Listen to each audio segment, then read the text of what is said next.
ADHD was the naughty children. If you were naughty, maybe you had ADHD. I was that. Wait, there we go. I still am. I just want to keep making music. Even if it never pays? Oh yeah. Before I was born, my nan was murdered by her ex. I'm piss poor and fighting an emotional war. Now my heart bore the scars from all the battles before. You just convince yourself that you're just not good enough. How are you going to overcome that? Because if you can't overcome that, you're in the wrong business, bro.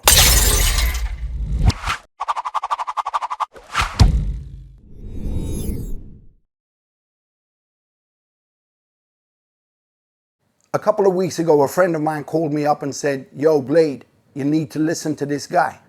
So he sent me some tracks and I listened to the album that I was sent and I was blown away.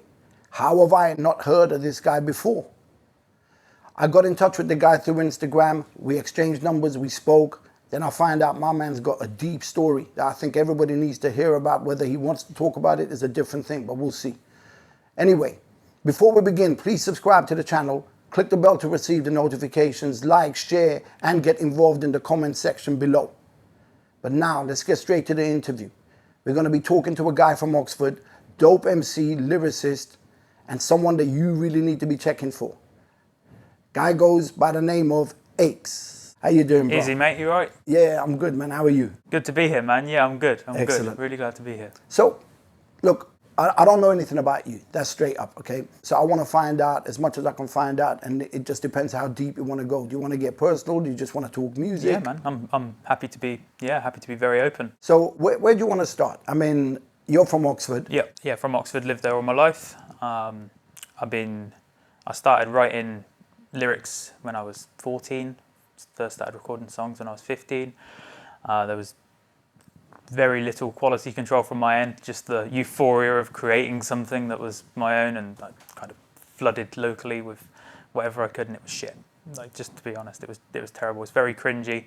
It's the sort of thing that probably could have gone viral for all the wrong reason in this day and age, how bad it is. But yeah, no, I've just been steadily making music. I write almost every day, you know. I just love making music, man. Do you not think that for anyone who's serious as an artist, that actually helps to recognize that you need to improve? Yeah, absolutely. I think looking back on it now, I think I would have approached it differently. I think I would have waited a year or two before releasing anything. I think everything I released for the first couple of years of writing should have been written for the bin, just seen as growth, just as practice, because I was a very prolific writer. I was writing up to 64 bars every single night. I wasn't really going to school much, and that's all I was doing, was just writing bars all day. My parents had bought me a caravan for the back garden, which me and my mates used to hang out in. That was like where we used to chill out. And I had a shit laptop with a SingStar microphone from the PlayStation that I would record on, and it sounded terrible. But that was all I did pretty much for the first 2 years. But probably shouldn't have put any of that out, to be honest with you. Okay, do you regret doing that? I regret releasing it, definitely, because I think mud sticks. I think a lot of the stuff that I put out, if people would have heard that, they have zero inclination to ever listen to anything else I do. So you started releasing material. How were you releasing the material? Was it just online? Was it like physical copies? Yeah, it was strictly kind of MSN Messenger and Bebo back in the days. You had so not many people heard MySpace. it? No.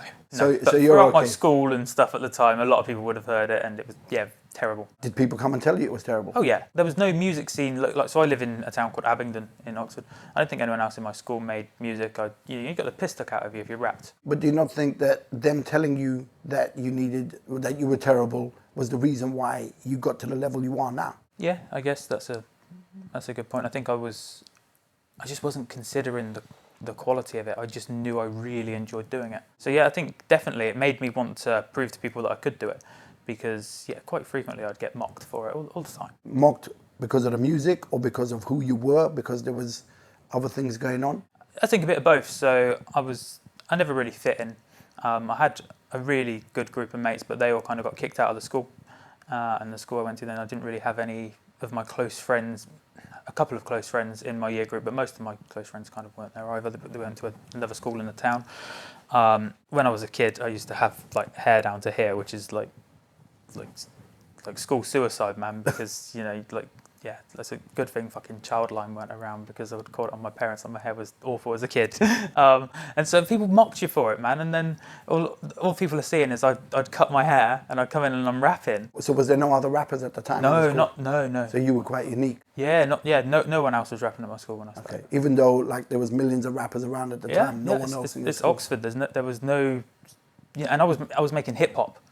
If anyone did rap, it was strictly grime. So why didn't you go down the path of grime? I was never inspired by grime in the same way as hip hop inspired me. Like hip hop has always resonated with me. Hip hop was never that prominent in my household. My first exposure to hip hop, so my brother's 13 years older than me. He would have played me straight out of Compton. So he would have said, "Look, listen to this," and I would have been very young. He would have played me this, and then he would have played me like Easy Does It, but he's not a hip hop head. But that would have been kind of him. He had a Big Daddy Kane record and stuff. But then my nephew, my sister's son, he loved Tupac, and so he first showed me Tupac, and I remember he had a Liquid Sword CD, not Liquid Swords, Cuban Links CD by Raekwon, and I was like, this is amazing, like the RZA production and stuff. That kind of made me think that I love this. How do you like basically be the one person in the school that does what you do, and no one else is doing what you do or understands what you do, but yet you feel like, I want to carry on, I don't want to fit in? Is it a case of you didn't want to fit in? It's a case of I don't know how to do anything else other than be who I am. I think it wasn't so much trying not to fit in. I think there are a lot of times where I would have loved to be able to fit in. I don't have that natural. That just doesn't come naturally to me. All of my kind of close friends are kind of people I've managed to naturally gel with, but I couldn't. Yeah, I don't know, man. I'd tried a few times, and I'd sort of cling on to groups when I was younger to try and have like a friendship circle, but it was never a real friends. Do you know what I mean? It's just a clinger honour. So you were the one that was clinging on. Everyone else was. Yeah, because I just think I'm very happy in small circles or on my own. But when you're at school, that sounds to me like you must have ADHD or something. Yeah. So I was diagnosed with ADHD not when I was in school. I was diagnosed with ADHD maybe 6 or 7 years ago. I was in my early 20s. Within 6 years ago. And it was quite eye-opening. When I was diagnosed and assessed, they said they felt like the school had failed me. I left school with 6% attendance. And they didn't say anything? No, they had told me that. So there was an issue with with my year head and some teachers, and I was eventually only allowed to go into school 2 or 3 days a week, and I was only allowed to do 1 or 2 lessons a day. I was in top group for everything initially.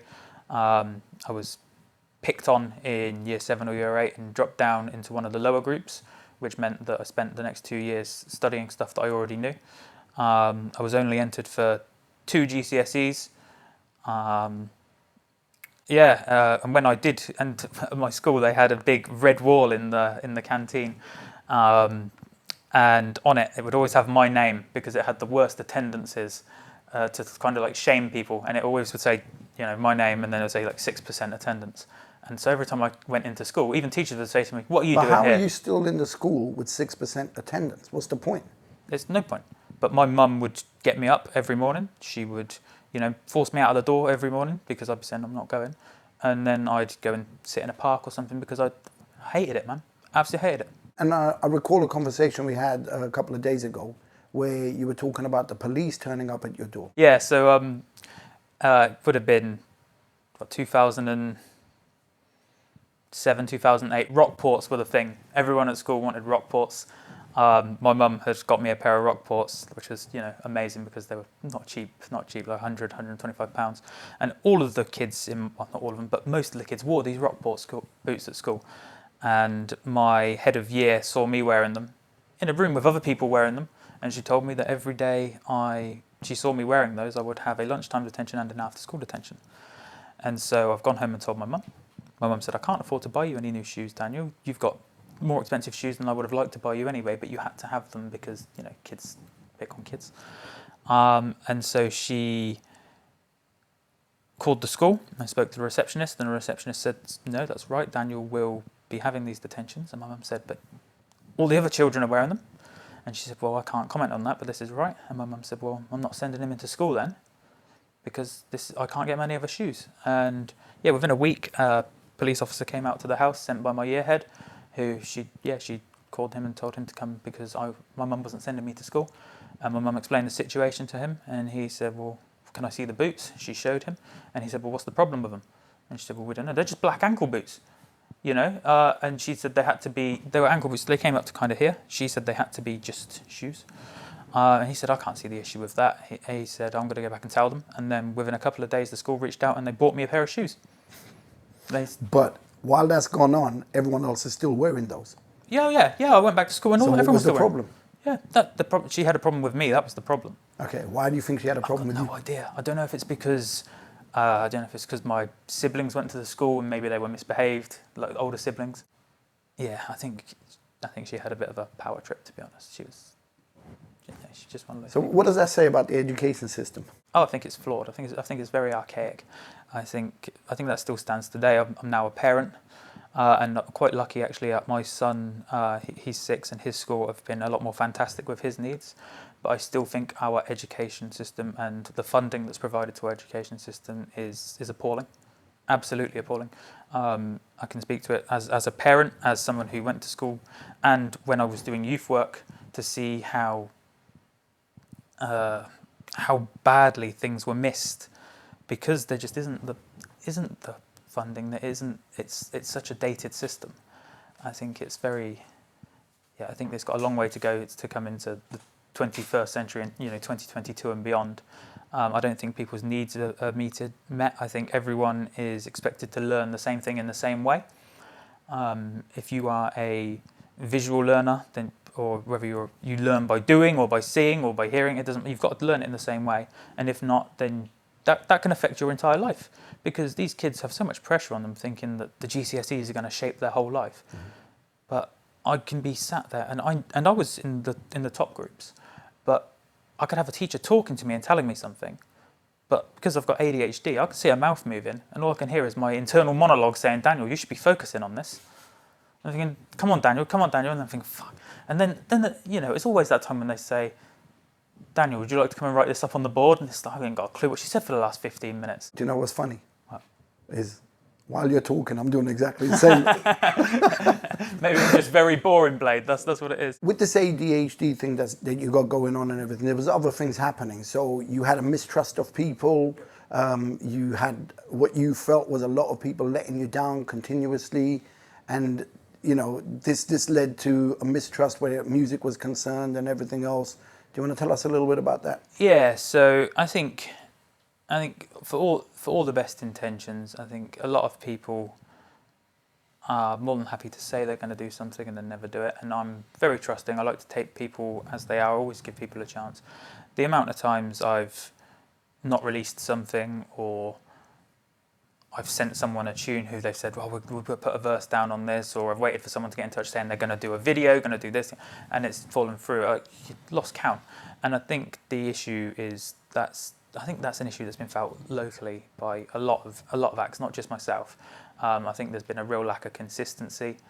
A lot of that I've got to take the blame myself. I do tend to get in my own head and disappear. I do. That's a real weakness of mine. That's going to be a lifelong battle, not just musically. That's in general. I think a lot of musicians kind of suffer with that as well. So I don't think you're alone in that. Yeah. And I wonder how many people actually have ADHD, because I feel I've got it, because some of the things you're describing is some of the things that I experience, and I've been experiencing all my life. Yeah. So I really don't think that it's a thing aimed at you. Yeah. I think it's just human nature. Yeah. I don't know if you think it is directly aimed at you, people letting you down, because I speak to a lot of musicians and everyone's being let down. Yeah, exactly. I think it's very easy to create an image of yourself being the victim in your own head and neglecting to think about what you could have done better. And I think without a doubt, I waited on people and then never released stuff, whereas I should have given myself a limit and thought, fuck this, I've got to do it. But yeah, that's hindsight for you. That's just me looking back and realizing that I would have done so much differently if I could have, from quality control to being more proactive to marketing myself and how I managed everything from a musical standpoint. But I say I would have done it. I'm still the same person. I'm still in this head. So you've not changed anything? I'm actively trying to change everything, change things for the positive as often as I can. But I still have those same moments where I just close up and disappear. How are you going to overcome that? Because if you can't overcome that, you're in the wrong business, bro. Yeah, it's something that I struggle with and battle with on a regular basis. I think as an adult, now realizing that I as an adult with, you know, in a job as a parent, I manage my own time, so I have to make priorities and I have to organise stuff and I have to be proactive. I think the fact that I'm no longer at an age where everything seems so, what's the word? Everything's so urgent when you're 15, 16, isn't it? Everything is so here and now. You're not thinking of anything other than what you are very much living in the moment. And now I think because I'm older and you'd hope wiser, I think I'm now able to manifest ideas a little differently and try to plan a bit more, whereas there was zero direction in anything I did before. It was just chaos almost every day. Do you think anything would change if people were to hear you right now? Change in what sense? Do you think people would pay attention? Do you think people would start sharing what you're doing and all kinds of stuff? Do you think someone who's a promoter might go, yo, that guy's sick, I want him on my show? I hope so. How about you spit something out? Just 16, 24 bars, spit something out. Look in the camera and spit something out. Like, sell yourself. So I wrote this a few years ago. Quite a tough personal time for myself and my family. Mm-hmm. This was on the album that came out yesterday. Do you want to tell people the album name and everything? So the album's called Antisocial by myself and Third Degree. So that's Aikz, Third Degree, Antisocial. That's on all streaming platforms, and that is we will have some limited physical copies as well. But yeah, so I hadn't told any of my family about this verse because I didn't want to cause any. I didn't want anyone to tell me not to put it out before I'd done it, because I realised it may have had a response from my family thinking, well, he's kind of telling our business. But yeah, so this is quite an important verse to me. So this is a follow-on from a song I made in 2010. I made a song called I Dedicate, and that was very much verses about my family growing up from when my dad had a heart attack, and to kind of how I was in school and my mum and my brother and stuff, and my sister and my nephew who passed away. And this is kind of a follow-on called I Still Dedicate. Okay. And so the first verse is, I still dedicate this one to my family, even though I'm feeling there's no ever after happily. My mum and dad divorced back together, then it's off and on. Stress is at its peak and I'm still looking pretty nonchalant. My entourage shrunk down to extinction. I couldn't get a view of happiness in the distance. My family is tore at the seams and it seems like the mess left behind is always going to be. I'm piss poor and fighting an emotional war. Now my heart bore the scars from all the battles before. I got a sister who I hardly saw to now I never do. Families are stubborn, so there's nothing getting through, and it's true what I'm telling you, my blood in a pen, a dystopian mind state where nothing is left. I was running on empty till my girl came and said, Daniel, look at this quickly, it says that I'm pregnant. The person who introduced me to you is DJ 279. Yeah, man. Yeah, numbers, right? Yeah. And basically he saw you performing on the same stage as KRS1 in Oxford a week or so ago. Yep. Right? So obviously thanks a lot to DJ 279. Yeah, big up for DJ letting me know. 279. Big up numbers. Okay.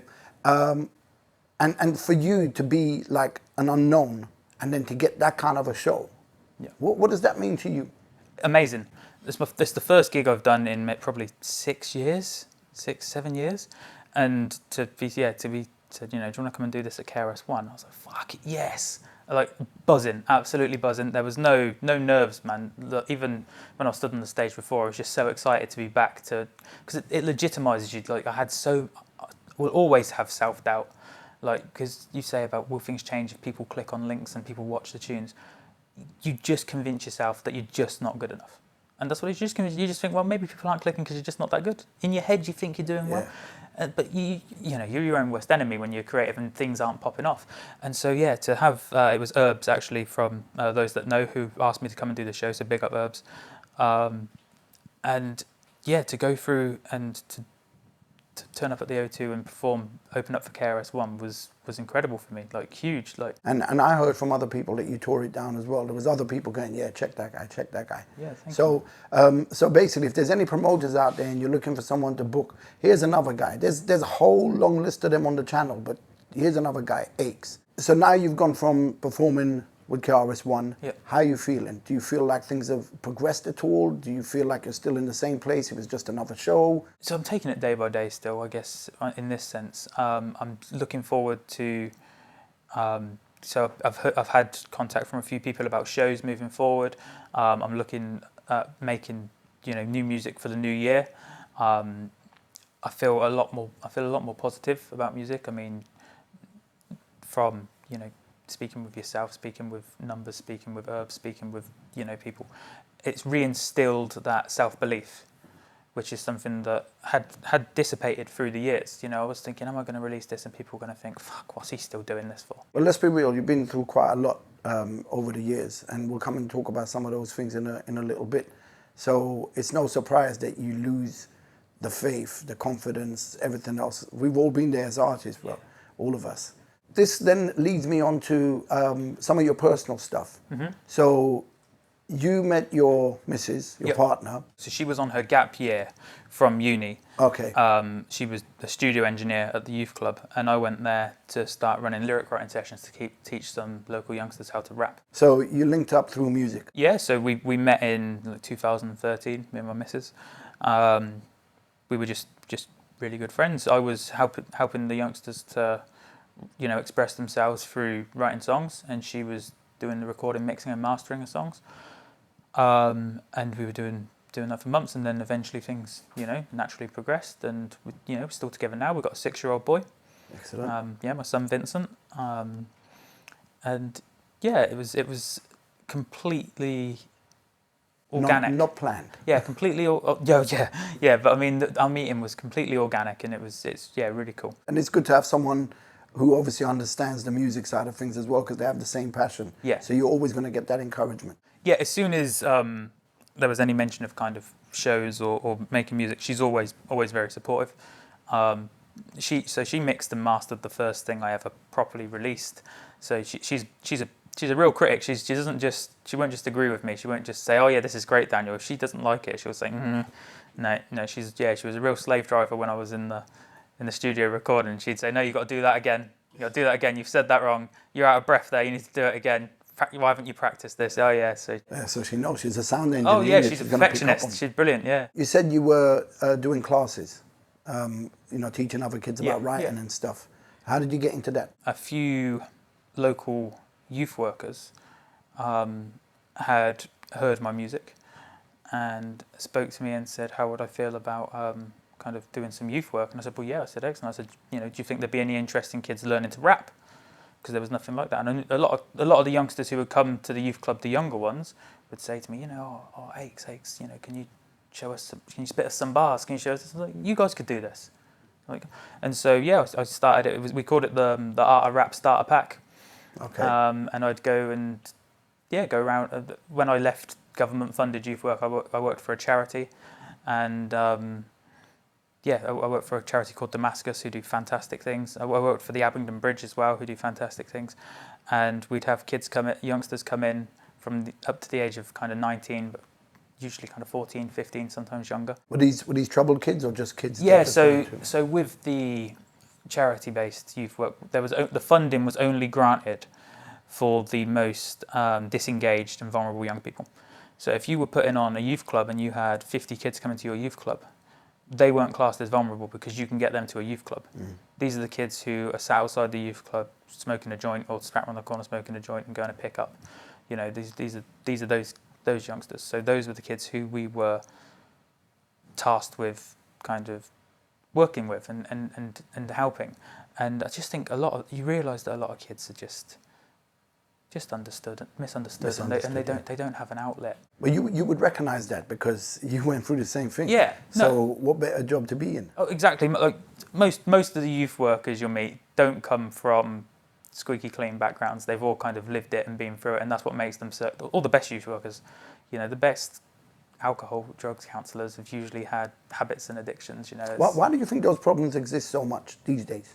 I mean, it's always been there, but why is it so noticeable? Right now, I think the abolishment of government-funded youth work is a crime in the country. To think that there is no more government-funded youth work. So I know this is not your problem. So explain to me how there's less funding, but MPs are getting paid more and more constantly. You tell me.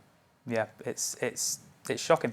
I think they pay I don't know the figures, but they pay X amount of money every year for machines to lift chewing gum off the floor. They pay money for this. You can't fund youth work, and then knife crime's on the rise. Kids are all out on the streets every night with nothing to do. You know, you got them raising terror, upsetting locals, upsetting residents in their streets. They've got nowhere to go, no outlet. If anyone has an opinion on why that is going on, leave a comment in the comment section. It'd be interesting to find out what everyone else is thinking. I know Boris Johnson, for example, was the PM and all that, but I'm not into politics. All I know is the guy just seems like a twat. Yeah. Do you know what I mean? And he's walked away with all this money while there's all these kids on the streets that basically their lives are going backwards or never moving forwards in any way.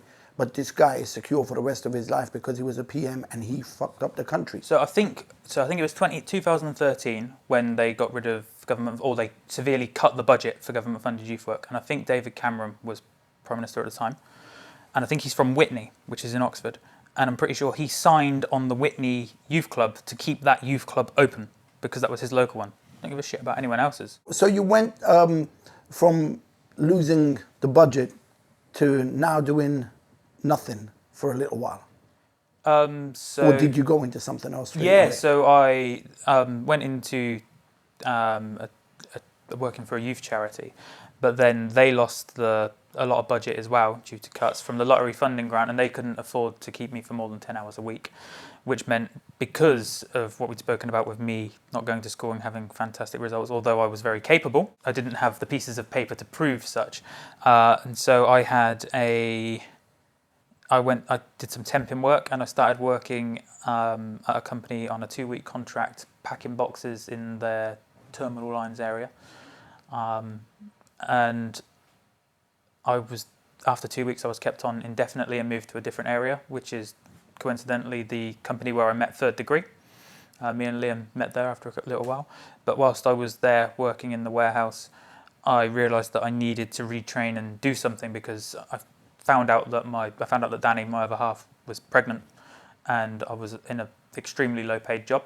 It wasn't quite minimum wage, but it was essentially minimum wage. I'd had to quit the youth work. I mean, I was getting up at 5:45, getting to the warehouse at 7, finishing at 4:15, and then cycling to do youth work until 8 or 9 o'clock at night. And that gets a bit too much. Something's got to go. And so I had to give up the youth work to focus on being able to be at home because I had to prepare for a family. And where did you fit rapping into all of this? I didn't. You didn't? I didn't. I still wrote, but there was that it was completely not a priority. I didn't have the... Did you have equipment? No. Or so you just wrote and someone else gave you beats? I wrote, yeah. So Liam, Third Degree, would send me beats. I would make videos, anything like that. But in terms of actually going to a studio or considering it, it was unlikely. I mean, you know, you've said it yourself about the cost of studio hire and stuff. You know. But I then started retraining. I went on to, I don't know if this is an ADHD thing or a lazy thing or just call it instinct. I realised that I couldn't be doing what I was doing in terms of career-wise long term. I went onto our local college website and I looked at evening courses, sorted from A to Z, and accountancy was at the top. So I thought I'll give it a go. I was always good at maths, and so I studied. I qualified. I've worked in finances in different accounts roles, and I'm currently doing an accountant role now. I've been working in finance now for nearly 7 years. That's your ADHD, isn't it? Yeah, just retrained, went in there, didn't have a fucking clue. I just thought I'm good at maths. Yeah. And then you realise you're allowed to use it. Sounds to me like you pick things up pretty quick. Yeah, you're a quick learner, very quick learner. So I'll either notice the most minute of details or I'll miss something that's staring in my face. There's no in between. Yeah. There's no in between. It completely depends on what head I've got. I know how that feels. Yeah. But yeah, so that happened, and then I was quite lucky to move into a finance role. And then, you know, me and Liam, we started going to Tamworth. He's got a mate who runs a studio up there, so because, you know, still money was relatively tight. I still had a new family. My other half wasn't working. And we go to Tamworth and we record and we started working on Antisocial. Again, if you didn't catch it earlier, he's just put a new album out. It's called Antisocial, so make sure you're going to look out for that. I've heard some of the tracks and it's dope. Like, seriously, I am baffled as to why I've never heard of this guy. I'm not just saying that. So I wanted to ask you, like, there's a lot of letters being thrown around at the moment, and one of them is obviously ADHD, Yep. right? And there's a lot of people that use that word, but I don't think they understand what it is. Yep.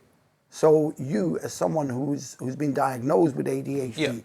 how could you define ADHD to people so that, you know, they understand what it actually is, coming from someone who's been diagnosed? For me, ADHD is a constant internal monologue, which feels like it's more important than whatever else is going on around. The voice in my head is always telling me I need to listen to it rather than listen to you or listen to anything else.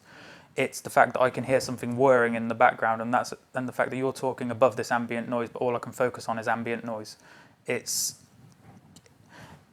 read somewhere once, someone said about ADHD, people talk about their mind running wild. They said, you know, you've got ADHD, you've had more thoughts run through your head than most people by breakfast, you know, than they do for the whole day. I think for me, it's the inability to switch off. For me, the inability to switch off. I will drift. I can be interested in anything. People say they'd rather watch paint dry. I could do it. So you're telling me I've lived my entire life with ADHD and never knew? Very possible. I mean, I was never diagnosed because when I was a kid, so misunderstood. When I was a kid, ADHD was the naughty children. If you were naughty, maybe you had ADHD. I was that. Wait, there we go. I still am. Woo! Blade in the place. But for me, I was never naughty. It was just always Daniel's a drifter. You know, Daniel's fantastic if we sit him on his own. If we can get him isolated, he excels, he does brilliant. But if we sit him on a table with people, like, you know, I'll be staring out the window, I don't know, I'll break a crayon into 40 pieces and then, you know, tally it up. So you felt awkward being in a team? Yeah, I mean, I hyperfixate on things. I obsess over things and I can't control it. Danny, my other half, she is essentially someone who has to help with that because I go through phases and there'll be, you know, parcels coming to the door every day and she'll think, fuck, what's he got an interest in at the moment? I know more about electronic toothbrushes than anyone should ever know about electronic toothbrushes, Blade. And I mean, we're going back years, and I mean, I delved into it from how you can be sonically powered and how many vibrations you'll get per minute to how it maps on the inside of your mouth and how some come with an app, and you don't need to know this shit. If I could somehow channel this focus into something, I mean, I can channel it into music because I'm hugely passionate. If once I start writing, it's on. What would you like to happen from here? I just want to keep making music. Even if it never pays? Oh yeah, I'll make. If I never make a penny, I will always make music, because there would be such a void in my life without it. I mean, even when I wasn't releasing music, I was writing all the time. I don't have any other outlet. The album is called Antisocial, kind of a double meaning. So Aikz is Antisocial on the album, and it's kind of an Aggie album. It's got a lot of attitude.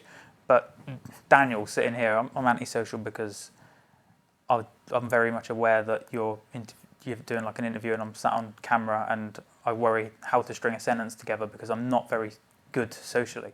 From a professional standpoint, people I work with, if they were to find out that when they find out that I rap, they can't believe it because they think, well, this guy's, you know, quiet and doesn't talk much, because I'm not naturally, I don't light up a room. Do you know what I mean? But yeah, just I can be a different person as soon as I'm rapping. I can get things out and I can say things that move people. I can resonate with people. I can make people think, fuck, I need to listen to that again. But otherwise, I think without music, I'd be very dull. Genuinely. I don't think I can channel myself and be as passionate about anything other than music. If I never make a penny from it, fine. Things like this are validating what I'm doing. Like, to me, this is monumental to think that I'm sat in, you know, not blowing smoke up your ass. I'm sat in a room with you. You've listened to my album and you've liked it. It's monumental for me. That's huge. No, I'm not just saying that either. I would ask one thing from you though. Don't ever give up. Like, whatever happens, don't give up. Even if it's a case of reaching out and going, Blade, anything you could do to help me with this or whatever. There's going to be a lot of people in a position that are soon going to see this, and at some point people are going to start recognizing that you got something. Thank you, man. You know, I say that to a lot of people that come here because, like, I'm blown away by the talent that's out there. When you got people like G-Bag and Ill Sykes and Big Cakes and Michael Parkinson, but there's so many, so many. You got Barbarian, Converse, you got them with Carlo, Lomax, Seek, and Smokes, and there's so much. Right? And you're amongst them, but no one knows you. All I can do is keep doing. I want to move on to some of your other personal stuff that we said we were going to come back to. Okay. So you come from a family with a lot of trauma that's gone on over the years, if that's how you want to put it. Are you happy to talk about that? You don't have to if you don't want to. Yeah, okay. Tell us a little bit about your brother. Yeah, so my brother's 13 years older than me. As I mentioned earlier, he probably is the person who first introduced me to hip-hop music. He first showed me NWA and Big Daddy Kane and Eminem from a young age as well. My mum, that was probably... So my parents are quite lenient with things. They've never really stopped me from... They trusted my brother. So, I mean, you know the film Blade with Wesley Snipes came out in, 1998? I watched that when it first came out. I was born in 92 because my brother said, it'll be fine. I shit myself. It was terrifying. So my brother was very much a huge influence on me growing up. My brother's got cerebral palsy. He can't walk, but he's just kind of physical. So he's wheelchair bound? Wheelchair bound, yeah. Okay, how long has that been? From birth. But yeah, he introduced me to kind of hip-hop music initially. He's very much into heavy metal, not into hip-hop at all. I think he wished that I was into heavy metal, but it never kind of resonated with me at the same level. I've got two sisters. My sister Rena is, I guess, the middle sister. She's the younger of the two sisters. I don't know. I should probably say, we've all, in my house, we've all been diagnosed with kind of depression, anxiety, and we all do what we can. Has there ever been a point where you've all kind of had a breakdown of some sort at the same time? Yeah, but so one of the most kind of tragic events to happen in my life, my sister, her son, my nephew Callum, passed away when he was 14. He was hit by a car. And yeah, he died in 2005, and that was a huge kind of traumatic experience for all of us. He was when we were kids, when we were a lot younger, when they still lived a lot more local. He was someone who I very much looked up to. And my sister, how do you kind of, as a parent now, no parent should ever have to bury their child, and she still, kind of does her best now. But the impact will be lifelong. You never fully get past that. There will never be any justice because nothing will ever bring your child back.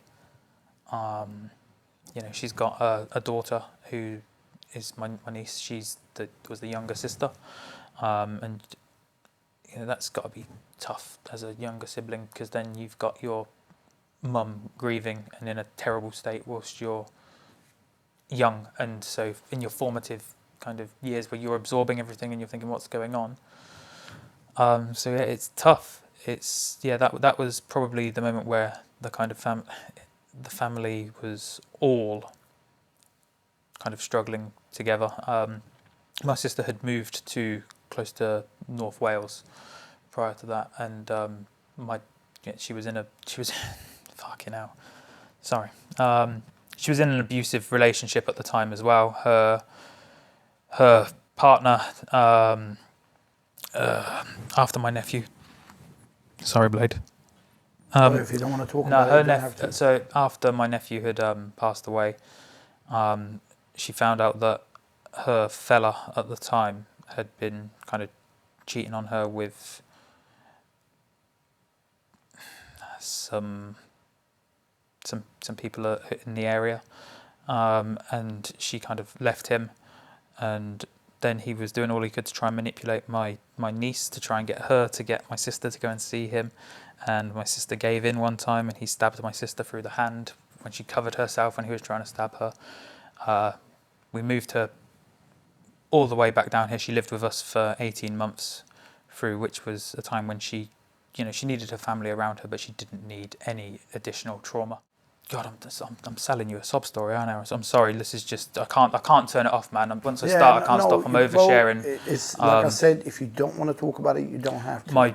My dad had kind of my nan was before I was born. My nan was murdered by her ex, and my dad had to live kind of as. I think he was kind of a father figure to a lot of his siblings after this happened because he was one of the older ones. And so I think for him, kind of, he will say that this kind of brought back a lot of trauma for him that he kind of repressed. And the idea of my sister being in danger with an ex-partner, my dad has gone up there and he's brought her down and she lived with us. You protect your family, above all else. So that's a hugely important key part of my life because Callum, my nephew who died, he, as I mentioned earlier, he was the guy who first played me Tupac. He first played me the Only Built for Cuban Links album. He was cool. I was never cool. I was never cool as a kid. I had long awkward hair and I was a bit of a fat kid and I couldn't really speak with people because I couldn't string conversations together very well. And he was the cool kind of nephew who, because of age weirds, he was older than me, but it was my nephew because my sister's a lot older than me. But yeah, that is still it's devastating, man. That had a huge impact. I think that will always be something that I never really understand. Do you know what? I think if you're willing to talk about stuff like that, you should put that in a song. Yeah. And because I think a lot of people will connect with you. I come from a place where I don't run from these things. I deal with them. So if it's there, and if you're willing to talk about it, you're dealing with it. And sometimes, but you also have to be prepared for the repercussions. Like sometimes things can come back and bite you. And just build that shield around you. Yeah, just to say, like Rena, if you watch this, sorry, because mentioning, I don't want her to be reliving this, man. No. I don't want her to be reliving this. She will relive it more than she fucking needs to anyway. And she's doing her damn best. I wasn't planning on selling a kind of sub story and making anyone upset. I'm sorry. No, it's cool, man. But yeah, so I made lots of songs about it when I was younger, still very raw. I think what you need to do is sit down and write something that just hits the nail on the head, everything, and get it out of the system. And might be something that the family appreciates. Play to them first. Yeah. And it won't hurt for you to write it. Let them hear it. Yeah. You know what I mean? But obviously, I don't look at it like it's a sob story. I look at it as it's something that's, these things build us. But that's who I am. I get anxious about things. I doubt everything I say. I know that what I'm saying to you is just truth, and it does have an impact. I just can't switch that part off, or I will worry about things. I think for me, I've got another sister, an older sister, who I very rarely see. My dad and her don't speak. They haven't spoken for years. Family have issues. I just want the family to be together and be strong, and that's probably going to offend both my dad and my sister if they watch this and see me saying that, because... Or it could bring people together. Yeah, you can hope. Maybe you're the glue. Yeah, maybe. And the story doesn't stop there, does it? Because you got a problem with your heart as well, haven't you? Yeah. Which is kind of serious. Yeah, definitely. So... when you got a problem with your heart, how are you even rapping? So now, quite a lot of medication right now, to be honest. So I've had Supraventricular Tachycardia, SVT, since 2017. Put that in the lyric. yeah, multis for days. It won't stop, will it? Yeah. So it started when I was first diagnosed with ADHD. Well, just after I was diagnosed with ADHD, actually. They thought it was because I was on an amphetamine-based medication that my heart was going crazy. And then they stopped the amphetamine-based medication and my heart was still going crazy. I've got an extra flap of skin on my heart or something, which means that it can't regulate its speed. It thinks it's pushing out some sort of electro or something, and it doesn't realise it's got an extra exit point, so it beats again, and before you know it, your heart's at 250 beats per minute. But I've always been able to reset it, so I don't drink alcohol, I don't smoke, I don't drink caffeine. Those are all things that can hinder it. So if you're around someone who's smoking, is that going to affect you? No. Okay, so it's direct intake. Yeah, okay. yeah. But I've been able to reset it through kind of patience and practice. There's the thing called the Valsalva maneuver, which you can do to reset your heart. So I can do that and kind of rethunk my heart, and I feel it fun, and I've always been able to do that. But yeah, a couple of weeks ago on a Sunday night, I had an episode where I felt my heart start beating really fast, and I thought, okay, just sort it out. And then it came back 10 seconds later, and I thought, fuck, okay, do it again. And after around 20 times, I then started thinking, oh God, this isn't going away, something's wrong. So I called 999, they rushed me into hospital. They said I've got to have some sort of corrective procedure on my heart. They've got to burn something on my heart or shock something on my heart to close it up.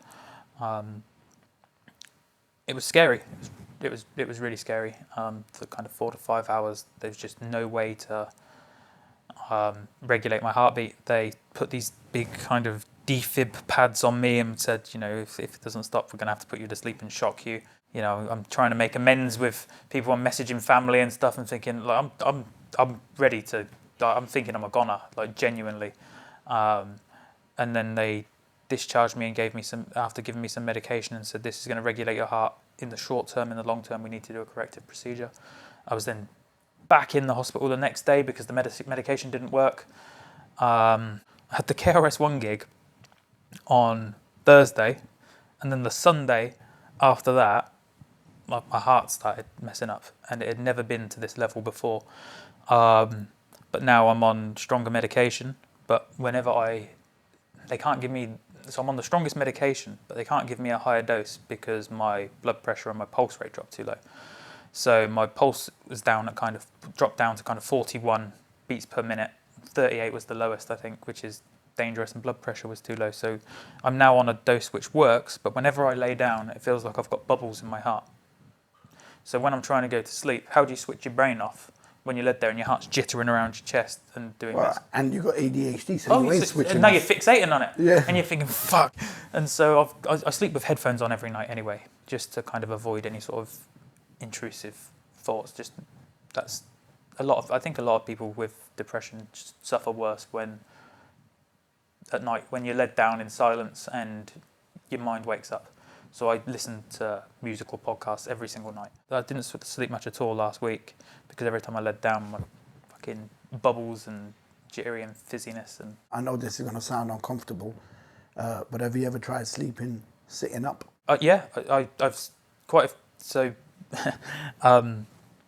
I sleep sitting up on the sofa quite often now, especially side effect of the medication, because I've got low blood pressure and low pulse rate now. I'm tired a lot. I say that because I watched my dad do that just before he died.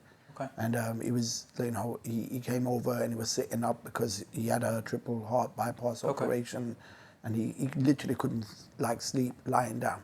And from then I started thinking, you know what, imagine, when you watch these sci-fi movies, and you see people sleeping in these pods. Yep. Imagine if you had these pods where anyone who's suffering from anything like this, the pod is upright. So you lie in it, and then the pod just kind of shifts itself upright, so you're sleeping upright. So you never have to worry about that. Yeah. But it's comfortable like a bed, but you're just upright and you're tied in. That's the future, man. How are you going to get around the heart situation now? Because it's a current thing, and you need your heart to do your music. The good news is, after excessive back and forth with the doctor and the hospital and stuff, he thinks I'm kind of low risk from a physical sense. It's something that can definitely be fixed. So it's just about waiting to get in and have it fixed. In the meantime, it's being controlled with medication. My heart, so it was very difficult for the first week because I'd pulled all the muscles in my chest where my heart was beating so fast for so long. But now I'm comfortable again. So I don't think it shouldn't have any impact, providing the medication keeps doing what it's doing.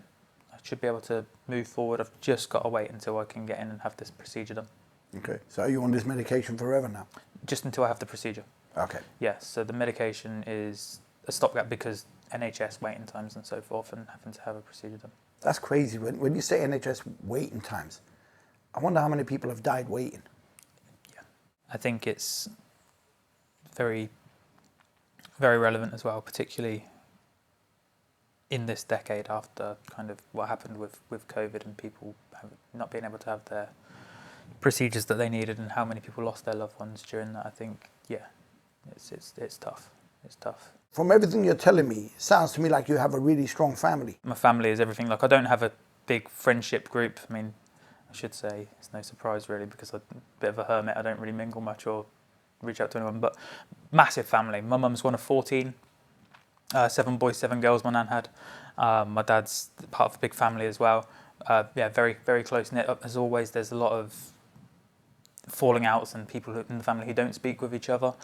But yeah, my family are they're brilliant. My mum is probably my #1 fan still. Like, when the album came out yesterday, and she messaged me at silly o'clock in the morning and said, "Son, I can't find the album on Amazon Music." She's asking Alexa, saying, "Where's the album? Like, what's going on?" And I'm like, "Oh, don't worry, Mum, I'll sort it out for you." And yeah, so no, they're great, man. Like, But she wants to buy it. She doesn't want to get it free. Oh no, I'll give her a CD, but she wants to listen to it on everything, man. Everyone who goes around that house will be told about it for the next year. Absolutely. Yeah, no, that's good. Yeah, they're great, man. They encourage you. Definitely from a young age. When I was, a kid going to college, getting kind of £30 a week EMA. If my mum and dad had any kind of money put aside, if I wanted to make a music video, they contribute, man. They've always been fantastic. Going back to the ADHD thing, a lot of people that I know, when you say things like ADHD, it seems to be a problem to people. Yeah. Oh. Rather, do you know what I'm saying? Yeah, real stigma around it. But I'm sat here and I'm talking to you, and I'm speaking to what I consider to be a very organized person. Do you know what I'm saying? Like, you're not all over the place. You're not. I mean, I've seen other people that come in here and they're jittering all over the place and whatever, and you know what I mean. Yeah. And you're nothing like that. Yeah. From what I'm gathering from everything you've said, you're very together. You're very organized. You're driven, not because you still want to make your music. You're not letting nothing stop you. So I think you're one of the people in a unique position where if you do things right, that ADHD that you have, it's only going to benefit you. Yeah. There are people who often say if you can harness it correctly, it's a superpower, right? I wanted to ask you, like, basically to sell yourself at this point. Like, forgetting all the personal stuff and whatever, just sell your music, like, entice people to go and check you out. If you want hip hop where no bar is a throwaway, where everything has been diligently thought out and nothing seems out of place, and you want quotables, and you want something that you can resonate with, and you want something that you're going to want to reload, that's what we're at. We got Third Degree beats. If you want hip hop, which is real hip hop, that's going to make your brain bounce from one side of the room to the next, and I just think I can deliver a unique take from a MC perspective where I just do me. I just do me. And I can vouch for that from the little bits that I've heard. So yeah, just and I've heard the album. Yep. So you know what I mean. But I would like to go back and check other stuff you've done as well, because I think that's dope. So are you up for doing collaborations? Absolutely. Guys, if you lot are looking for a dope MC to collaborate with, to build with, like, this is a guy that's sitting right here that is just sick. In my opinion, he's sick. Listen to him, see if he's something that you can work with, and if it is, reach out to him. Yeah, he's. You want to give him your Instagram? Yeah, so the Instagram is @Aikz Official. That's AIKZ Official. Facebook is just Aikz, but I think the URL is Aikz Online. So yeah, definitely check him out. Is there any final words that you want to say before we finish? Be sure to check Antisocial. It's out now, myself and Third Degree. Big up Third Degree. Can we get a whoop from Third Degree? He's in the building. I just put the lyrics down. The man did everything else with the album, from the production to the mixing and mastering to the getting the CD sorted to the uploading. The guy has been an absolute workhorse. I've kind of been able to rest on doing nothing in comparison. So no, big up Third Degree. Thank you anyone who watches. Thank you. Give the music a listen. I hope you like it. yeah, and I want to just, you know, send love to my family. I know they'll be tuning in, watching this.